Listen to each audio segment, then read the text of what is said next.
오늘은 지난주에 이어서 요한계시록 2장과 3장에 나타나는 소아시아 7교회에게 보내는 예수님의 편지를 통해 오늘 이 땅, 이 지상의 교회를 향한 우리 주님의 마음, 어떤 교회가 진짜 교회고 주님이 원하시는 참된 교회인가, 우리가 그것을 함께 좀 살펴보고 있는데, 지난주에는 우리가 두 가지 내용을 배웠습니다.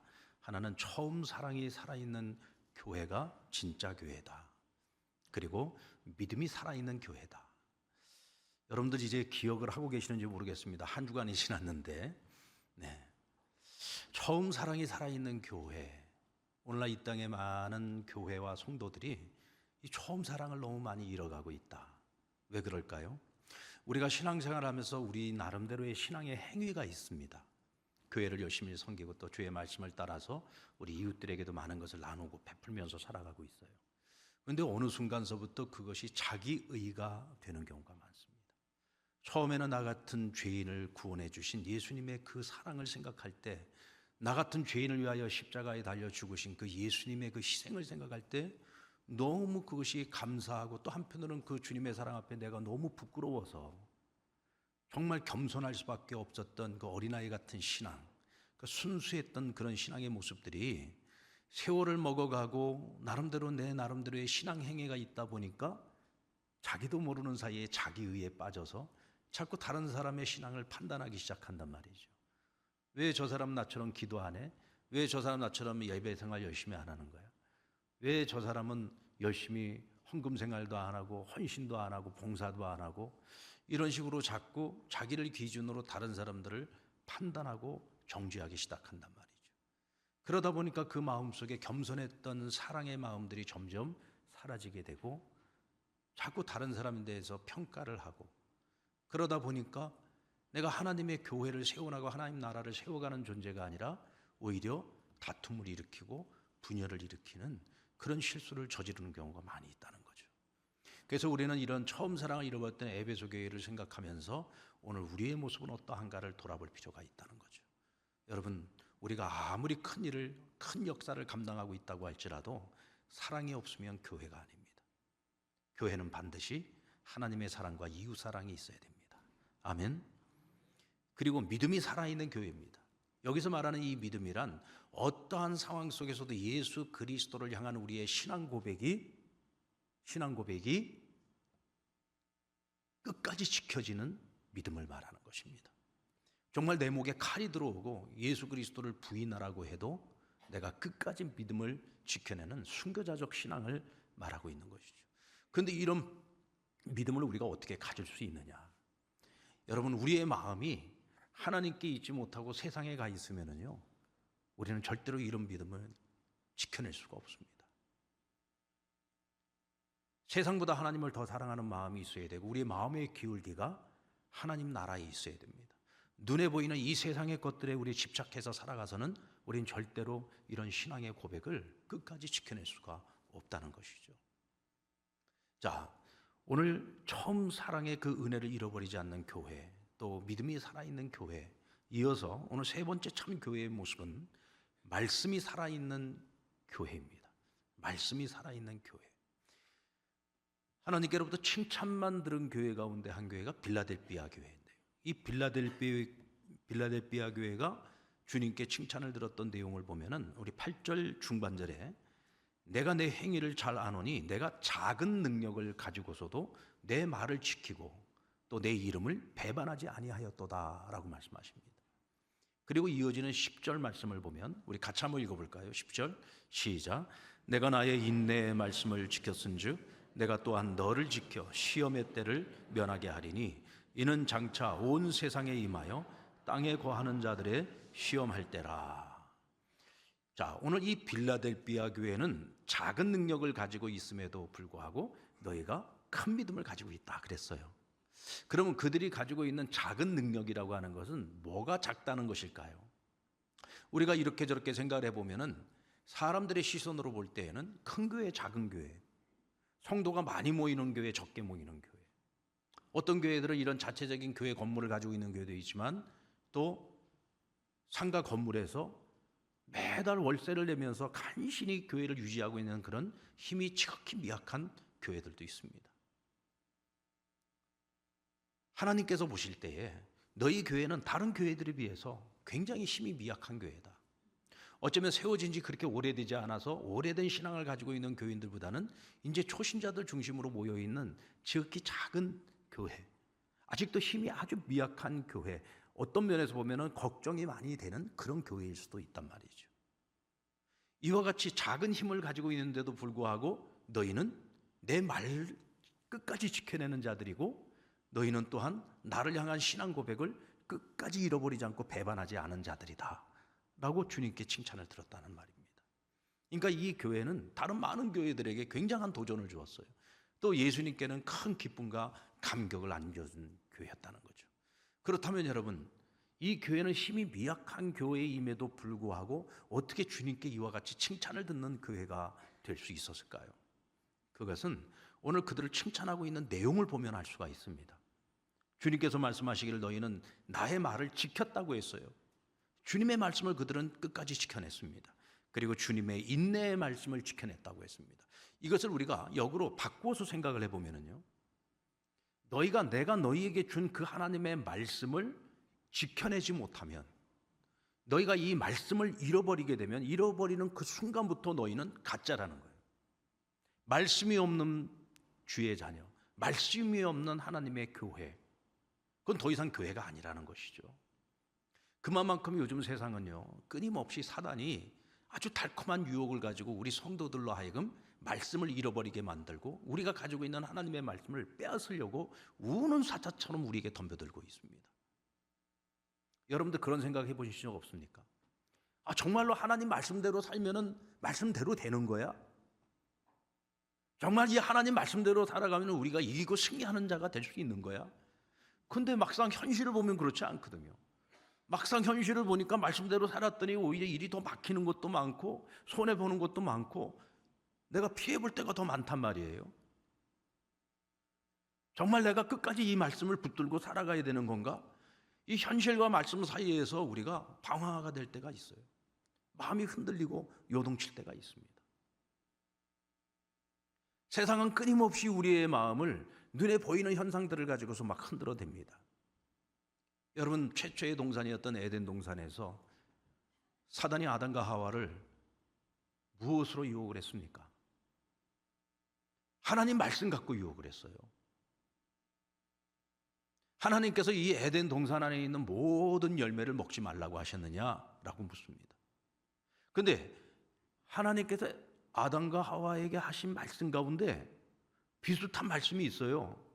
내가 동산의 모든 실과는 다 먹되 동산 중앙에 있는 선악과 열매는 먹지 말라 그랬거든요. 그러니까 하나님께서는 다 먹으라고 했어요. 한 가지만 금하신 겁니다. 근데 사단은 뭐라고 유혹을 합니까? 동산에 있는 모든 실과를 먹지 말라고 하셨느냐? 마치 하나님께서 너희에게는 어떤 은혜도 베풀지 않는 것처럼 하나님을 왜곡시키는 거예요. 굉장히 비슷한 것 같은데 전혀 다른 말로 유혹을 하는 겁니다. 여러분, 우리가요, 하나님 말씀을 알아도 정확하게 알지 못하면 아담과 하와가 사단에게 그 비슷한 말 유혹하는 말에 넘어질 수밖에 없었던 것처럼 우리도 100번 넘어질 수밖에 없습니다. 여러분, 이단들이 사람들의 마음을 유혹할 때 어떤 말로 유혹을 합니까? 그들도 똑같이 하나님 말씀 가지고서 유혹을 합니다. 그런데 비슷한데 완전히 다른 얘기를 하는 거예요.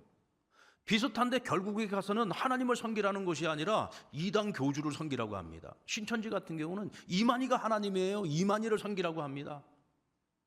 근데 사람들이 거기에 다 유혹이 돼서 넘어진단 말이죠. 비슷한 말로 시작을 해갖고 완전히 다른 쪽으로 가는데도 거기에 한번 휘말리게 되면 정신을 못 차리고 거기에 완전히 빠져버리고 마는 거예요. 그래서 중요한 것은 뭐냐면 우리가 하나님의 말씀을 알되 바로 알아야 되고 정확하게 알아야 되고 진실되게 알아야 된다는 거죠. 아멘입니까?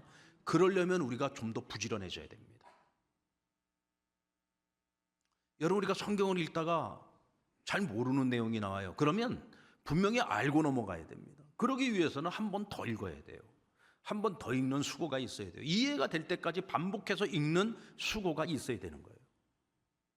그렇게 해서 반복적으로 읽었는데도 불구하고 여전히 이해가 안 돼요. 또 설교 시간에 하나님 말씀을 듣는데 이게 무슨 말씀인지, 그리고 내가 생각하는 하나님과 오늘 말씀을 통해서 들은 하나님의 약간의 괴리가 있어요. 그것은 내가 이 말씀 전체 속에서 그 말씀을 보지 못하기 때문에 그런 거거든요. 그럴 때는 어떻게 해야 됩니까? 모르면 와서 물어봐야지요.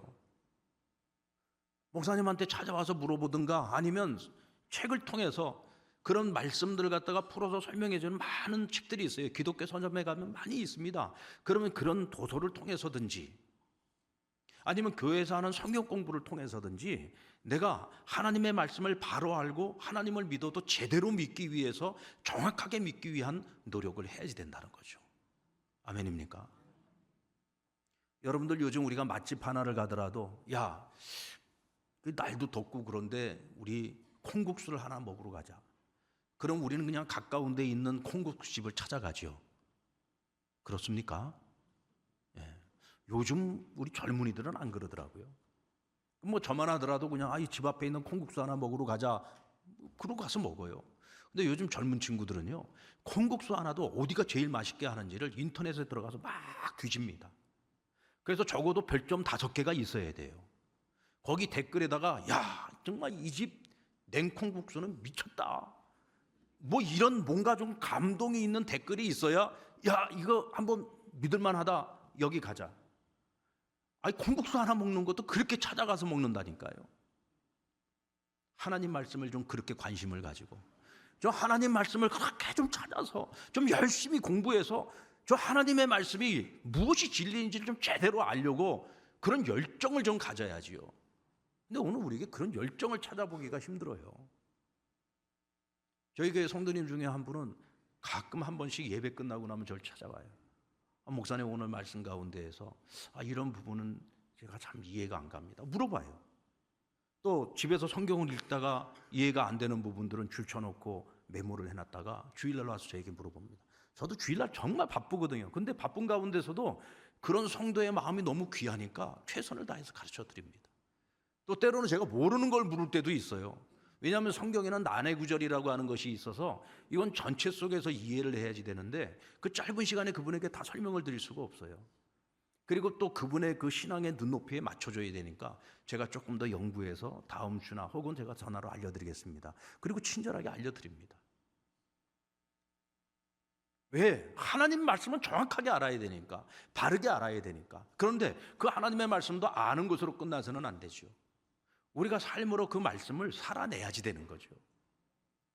여러분, 선지자 엘리야가 아합 시대에 하나님께서 이 이스라엘 땅뿐만 아니라 그 주변에 있는 나라들까지 하나님께서 가뭄을 내리셨습니다. 그러니까 하나님이 처음에는 그리 시냇가라고 알아서 까마귀를 통해서요, 떡과 그리고 고기를 먹이셨어요. 그런데 좀 시간이 지나다 보니까 시냇물이 다 말라버립니다. 그러니까 이번에는 하나님께서 갑자기 시돈 땅에 사르밧이라고 하는 곳으로 가라고 해요. 이 시돈은 어디냐? 바알신을 섬기는 아주 우상 섬기는 나라거든요. 당시에 아합의 아내였던 이세벨이 바로 이 시돈의 공주였습니다. 그리고 시돈 왕은 바알 제사장의 역할을 겸직하는 사람이었어요. 그러니까 완전히 우상의 땅인데 호랑이 굴로 들어가라고 하시는 거예요. 그리고 사르밧에 가서도 어떤 집에 가서 은혜를 입으라고 말씀하셨느냐면 한 과부에게 찾아가서 은혜를 입으라고 했습니다. 근데 이 과부가 어떤 과부냐? 지금 통에 가루가 조금 남아있어요. 기름이 조금 남아있어요. 이것으로 마지막으로 떡을 만들어 가지고 아들과 함께 먹고 이제 이후로는 죽을 생각을 하고 있었던 과부였습니다. 그러니까 그 동네에서도 제일 찢어지게 가난한 과부예요. 근데 하나님께서 엘리야 보고 그 집에 가서 은혜를 입으라고 합니다. 근데 감사하게도 이 여인이 하나님의 명령에 순종을 해서 떡을 만들어 가지고 엘리야를 먼저 대접을 했더니 엘리야가 그 집에 머무는 동안 하늘에서 다시 비가 내릴 때까지 그 집의 통에 가루가 그치지 아니하고 기름이 그치지 아니하고 그 가뭄의 때에 엘리야와 이 집 식구들인 그 사르밧 과부와 아들, 이 세 사람이요, 양식 걱정 없이 살았어요. 할렐루야. 얼마나 큰 은혜입니까? 근데 이보다 더 큰 은혜가 뭐죠? 엘리야의 하나님이, 이스라엘 하나님이 살아계신 하나님이다. 왜? 매일매일 기적을 경험하니까. 이게 가장 큰 은혜 아니겠습니까? 근데 문제는 어느 날 갑자기 그 사랑하는 아들이 시름시름 앓다가 죽어버렸어요. 아니 어저께만 해도 살아계신 하나님을 찬양하던 이 여인이 갑자기 그 입에서 하나님을 원망하기 시작합니다. 당신이 우리 집에 오는 그날부터 내 마음속에 내 안에 있는 죄가 다 드러나서 너무 괴롭고 힘들었는데 결국은 당신 때문에 내 아들까지 죽었다는 거예요. 엘리야 덕분에 날마다 양식이 가득하고 엘리야 덕분에 날마다 살아계신 하나님의 은혜를 경험했는데 아들이 죽는 그 죽음 앞에서는 모든 게 다 무너져요. 여러분, 이것이 우리의 얄팍한 신앙이죠. 잘 나갈 때, 잘 되고 있을 때는 막 감사하고 그냥 하나님 나만 사랑하는 것 같고, 그러다가 뭐 하나 일이 막히고 일이 잘 안 되면은 어떻게 하나님 나한테 이러실 수 있느냐고 하나님 원망하고, 어쩌면 이 여인의 신앙의 모습이나 우리의 모습이나 너무 비슷하지 않습니까? 근데 여러분, 엘리야는 달랐습니다. 이 여인이 불평하고 원망할 때에도 한마디도 그에 대해서 대답하지 않습니다. 그냥 죽은 아이를 나에게 달라고 합니다. 그리고는 다락방으로 올라가서 자기 침상에 아이를 눕혀놓고 하나님 앞에 탄식하며 기도합니다. 하나님, 내가 지금 이 집에 와서 은혜를 입고 있는데 이 여인의 아들을 죽게 하면 어떻게 하십니까? 그리고는 그 죽어있는 그 아이 위에 3번을 엎드리며 하나님 앞에 기도하기를, 하나님, 이 여인에게는 이 아들이 유일한 희망이고 소망 아닙니까? 하나님, 이 아이의 혼이 다시 들어와서 이 아이를 소생하게 해주십시오. 다시 살아나게 해주십시오. 생명이 살아나게 해주십시오 라고 기도했어요. 그랬더니 기적이 일어납니다. 이 아이에게 혼이 다시 들어가서 생명이 소생하는 역사가 일어난 거예요. 그래서 죽은 아이를 데리고 올라갔다가 내려올 때는 살아있는 아이를 데리고 내려옵니다. 그러니까 이 여인이 살아서 돌아온 그 아들을 바라보면서 엘리야에게 이런 고백을 하죠.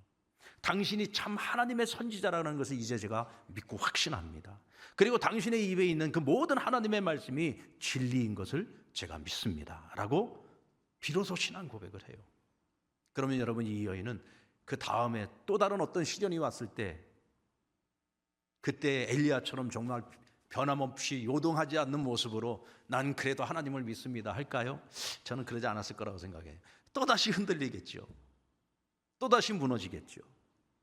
그러나 여러분, 오늘 우리가 지향해야 하는 그리스도인의 모습은 바로 엘리야의 모습입니다. 어떠한 상황 속에서 나는 전능하신 하나님을 믿습니다. 하나님이 살아계심을 믿습니다. 하나님의 말씀이 진리인 것을 믿습니다. 이것을 그냥 입으로만 고백하는 것이 아니라 삶으로 살아내는 거예요. 어떤 순간에도 요동하지 않고 그 하나님의 말씀을 붙잡고 그렇게 살아가는 거예요. 살아가는 나를 통해서 하나님 살아계심이 드러나잖아요. 역사가 나타나잖아요. 기적이 나타나잖아요. 사람들은 그것을 보고 믿는 자 앞에 고개를 숙이게 됩니다. 그리고 그가 믿는 하나님께 영광을 올리게 되죠. 당신이 믿는 하나님은 정말 살아계신 하나님이십니다. 이것이 오늘 이 시대에 우리가 교회가 감당해야 되는 우리의 사명인 것입니다. 그저 입으로만 떠드는 믿음이 아니라 주여 주여가 아니라 정말로 내가 믿는 하나님이 살아계신 하나님이신 것을 믿고 믿음대로 살아가는 거예요. 이때 여러분, 세상이 교회를 보고 놀랄 수밖에 없죠. 그래야 교회가 세상에 휩쓸리는 것이 아니라 교회가 흔들리고 요동치는 이 세상을 바로 잡아줄 수 있는 것입니다. 우리 상남교회가 그런 교회, 우리 성도들이 그런 성도들이 될 수 있기를 우리 주님의 이름으로 축원합니다. 그리고 4번째 참교회의 모습은 참회가 살아있는 교회예요. 주님께 책망을 겸하여 들은 모든 교회에게 하나님께서 똑같이 명령하신 주님의 말씀은 회개하라는 것이었습니다. 회개해라.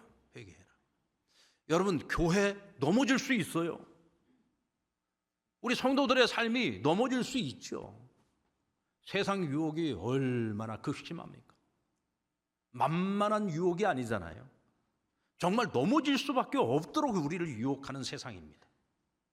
그런 세상 앞에서 우리가 실수할 수도 있고 넘어질 수도 있고 자빠질 수도 있어요. 그러나 다시 일어서면 되잖아요. 우리가 잠시 세상을 사랑해서 주님과 조금 멀어졌을지라도 우리가 주님 앞에 다시 바로 설 수만 있으면 우리 또 다시 시작할 수 있잖아요.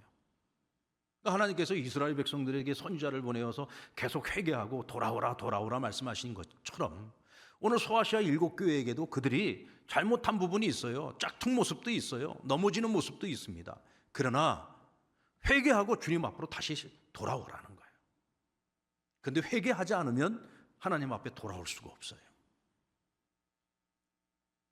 짝퉁교회의 가장 큰 특징이 뭡니까? 회개가 없다는 겁니다. 회개가 없어요. 한참 여러분 우리 한국교회뿐만 아니라 세계교회에 신사도 운동이라는 것이 있었습니다. 이 신사도 운동은 뭐냐면 이 성령론을 굉장히 강조를 하고 성령의 은사를 굉장히 강조를 많이 한 이제 그런 어떤 하나의 영적인 흐름이었는데, 그러면서 어떤 성령의 은사를 받아가지고 뭐 기사와 표적들이 굉장히 많이 나타나고 또 그런 집회들을 세계 곳곳에서 많이 일어났습니다. 우리 한국교회에서도 이런 신사도 운동의 영향을 받은 그런 선교 단체들도 많이 있었고 교회들도 많이 있었어요. 그런데 이 신사도 운동이 가지고 있는 가장 치명적인 문제점이 뭐냐면 이 신사도 운동에는 회개가 없다는 거예요. 회개가 없다. 여러분, 회개가 없는 건 다 가짜입니다. 세계 교회사를 통해서 우리가 세계 부흥의 역사를 살펴보면요, 부흥이 일어났던 모든 현장에는 어떤 현상이 반드시 처음에 나타나느냐면 회개의 역사가 나타납니다. 회개의 역사가 나타나요. 하나님의 임재와 하나님의 그 첫사랑을 경험하는 그 현장에서는 반드시 회개의 운동이 있습니다. 왜? 내가 죄인이라는 사실이 드러나거든요. 이전까지는 내가 왜 죄인이야 라고 생각을 했는데 성령이 임하시면 성령님께서 우리로 하여금 내 죄를 보게 하는 거예요. 아, 이것도 죄였어? 라고 생각할 만큼 그런 모든 죄까지 다 드러내서 그 죄 때문에 우리로 하여금 통회하도록 만든단 말이에요. 통회하도록. 그런데 이런 회개의 역사가 없이 능력만 나타난다? 여러분, 이건 진짜가 아닙니다. 이건 가짜죠.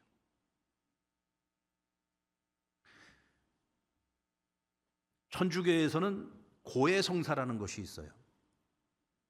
이제 이 고해성사라고 하는 건 뭐냐면 이 참회를 하는 것인데, 이 참회에는 4단계가 있다고 설명을 합니다. 그 첫 번째 단계는 성찰이에요. 성찰은 뭐냐면 내가 죄인이라는 사실을 깨닫는 겁니다. 그 다음은 통회입니다. 통회는 뭐냐면 내 마음을 찢는 거예요.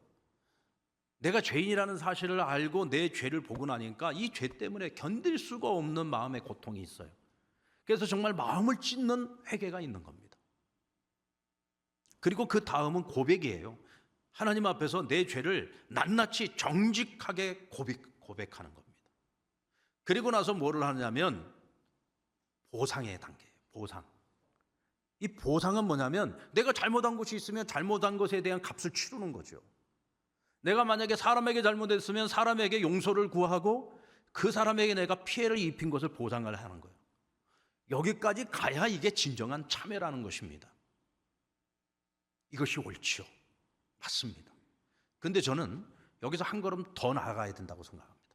성 어거스틴은 뭐라고 얘기하냐면 참회라고 하는 것은 빛에 대하여 등을 돌리고 살았던 우리가 참 빛이신 하나님께로 돌아서는 일이고 하나님께로 나아가는 것이라 그랬어요. 이게 무슨 얘기냐면 우리가 참 그리스도인이라고 하는 것은 그리스도인으로서의 변화된 모습을 가지고 살아가야 된다는 거예요.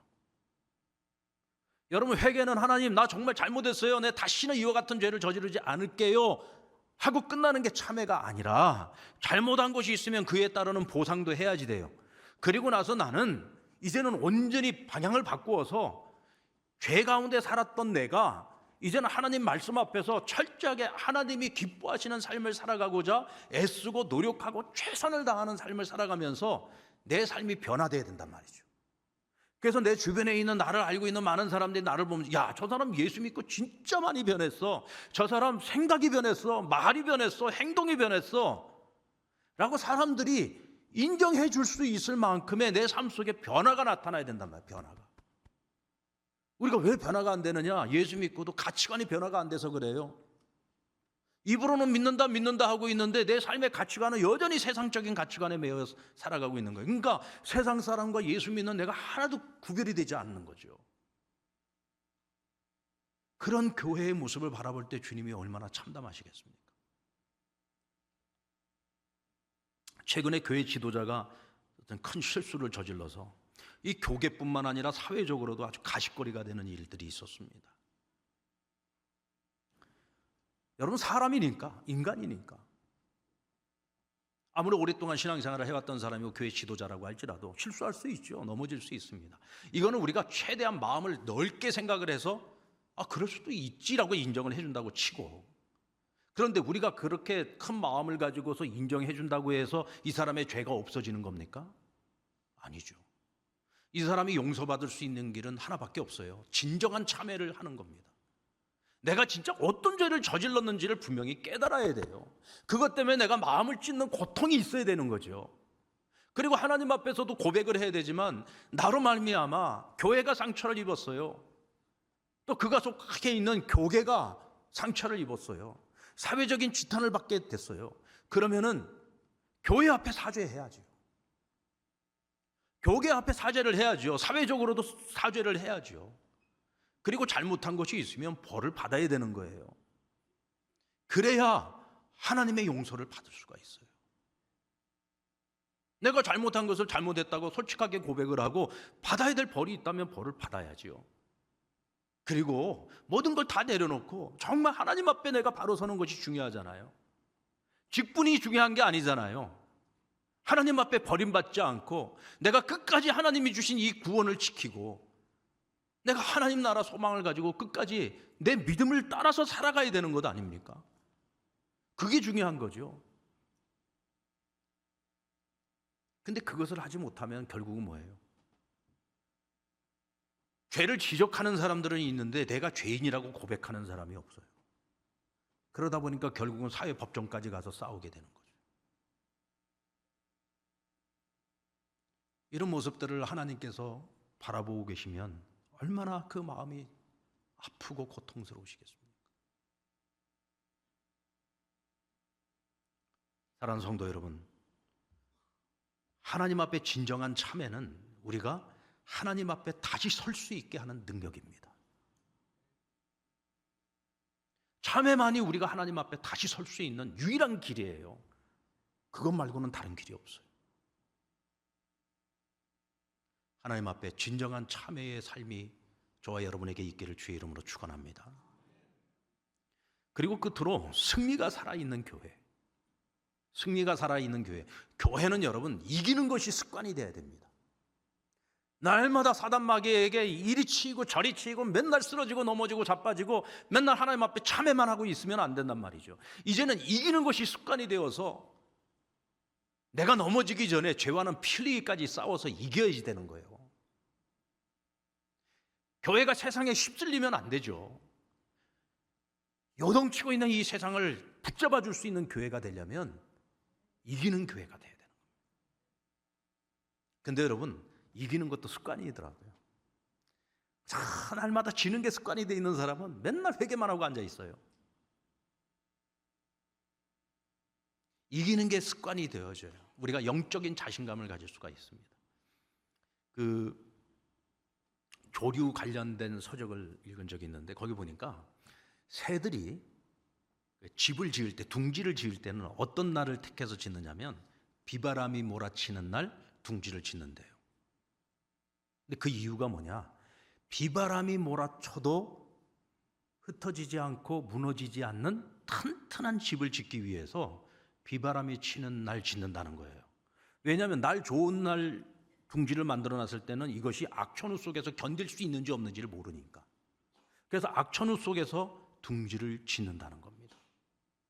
그 둥지를 짓기 위해서는 여러분 수천 번, 수만 번의 날개짓을 해야 됩니다. 그리고 한 번 가서 둥지를 짓기 위해서 나뭇가지를 이 부리에다가 물고 올 때 하나씩을 계속 물고 오는 거예요. 그래서 여러분 둥지를 하나 만드는 데는요 수백 개, 수천 개의 이 나뭇가지가 얽히고 설키고 그것이 쌓아져서 둥지가 만들어집니다. 여러분 둥지가 얼마나 정교하게 만들어지는지 모르죠. 저는 그걸 알아요. 제가 새냐고요? 저는 새가 아닌데 새가 집 짓는 거를 봤어요. 제가 예전에 영락기도원에서 사역할 때 제 그 사무실이 완전히 유리가 다 통유리로 돼 있는데 이 통유리로 돼 있고 안에서는 바깥이 보이는데 밖에서는 안에가 안 보여요. 그 통유리로 돼 있는 그 유리창 그 밑으로 공간이 좀 있는데 이 공간에다가 새가 날아와 가지고 거기다 집을 짓는 거예요. 우연히 저는 그것을 보게 됐는데 이게 여러분 하루에 다 짓는 게 아니야. 계속 며칠 동안을 계속 그 나뭇가지를 갖다 나르면서 그거를 그냥 쌓는 게 아닙니다. 그걸 아주 얽히설키 아주 정교하게 그걸 짜가지고요. 그래서 그거를 나중에는 이렇게 뜯으려고 그러면 뜯어지지도 않을 정도로 아주 정교하게 이 새가 둥지를 만듭니다. 우리가 보통 머리 나쁜 사람들, 생각 없는 개념 없는 사람들한테 새대가리라 그러잖아요. 여러분, 우리가 몰라서 하는 얘기입니다. 새가 얼마나 지능이 높은지 몰라. 여러분들 내가 사는 집 지어봤어요? 우린 남이 나 다 힘들게 지어놓은 집에 우리는 돈만 내고 들어가서 사는 거잖아. 새는요, 어떤 새가 됐든지 다 자기 집을 지을 줄 알아. 그것도 비 오는 날 악천후 속에서 자기 집을 짓는다. 저는 그것이 자신감이라고 생각합니다. 수없이 많은 날개짓을 통해서 이 새는요, 악천후 속에서는 내가 흔들리지 않는 집을 지을 수 있다라고 하는 자신감이 있기 때문에 그런 날 집을 짓는 거예요. 저는 교회도 그런 자신감이 있어야 된다고 생각합니다.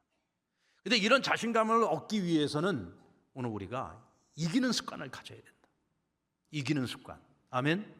그럼 우리가 정말 이기는 교회가 되기 위해서 우리가 반드시 해야 될 것이 있는데, 우리 오늘 본문 말씀 3장 20절 말씀을 같이 한번 읽어보겠습니다. 3장 20절 시작. 볼지어다 내가 문 밖에 서서 두드리노니 누구든지 내 음성을 듣고 문을 열면 내가 그에게로 들어가 그와 더불어 먹고 그는 나와 더불어 먹으리라. 오늘 주님께서 먹는 걸 얘기하고 계세요. 내가 너희에게 문을 두드릴 때 너희가 문을 열면 내가 너희에게로 들어가서 너희와 더불어 먹고 너희도 나와 더불어 먹는다고 하십니다. 여러분, 우리는 가족을 뭐라고 부릅니까? 우린 가족을 뭐라고 부르죠? 식구라고 부르잖아요. 이 식구라고 하는 뜻이 뭐냐면 함께 먹는 사이라는 뜻입니다.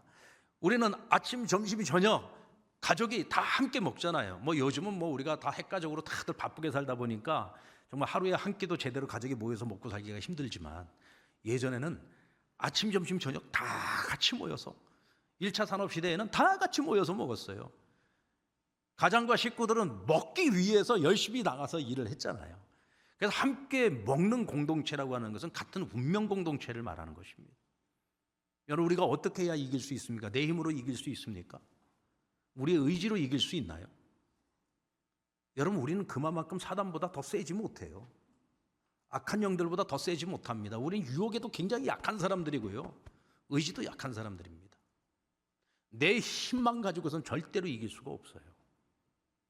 반드시 예수 십자가와 부활의 능력, 그리고 우리를 도우시는 보혜사 성령의 도우심을 받지 않고서는 우리가 절대로 이기는 자가 될 수가 없습니다. 결국 우리가 이기는 자가 되려면 예수님과 한 식구가 돼야 돼요.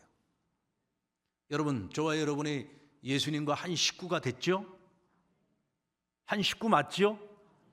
그런데 우리가 한 식구인데도 우리가 자꾸 영양실조가 걸리고 있어. 그럼 왜 그럴까? 우린 예수님과 식구인데도 불구하고 예수님께 찰떡같이 붙어 있는 것이 아니라 세상에 찰떡같이 붙어서 살아요. 이게 문제인 거예요.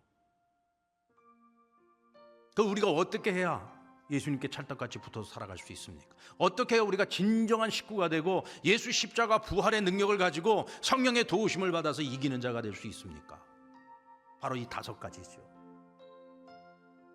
여러분, 처음 사랑을 회복해야 됩니다. 우리 안에 하나님의 사랑으로 충만해져야 됩니다. 아멘. 어떠한 상황 속에서도 하나님을 배신하지 않는, 예수 그리스도에 대한 우리의 신앙 고백을 배신하지 않는 그런 믿음을 우리가 가지려고 애쓰고 노력해야 됩니다. 하나님의 말씀을 붙잡고 사셔야 됩니다. 오늘도 하나님의 말씀은 진리라고 하는 것을 우리가 그 말씀대로 살아감으로써 증거하고 살아가야 되는 거예요.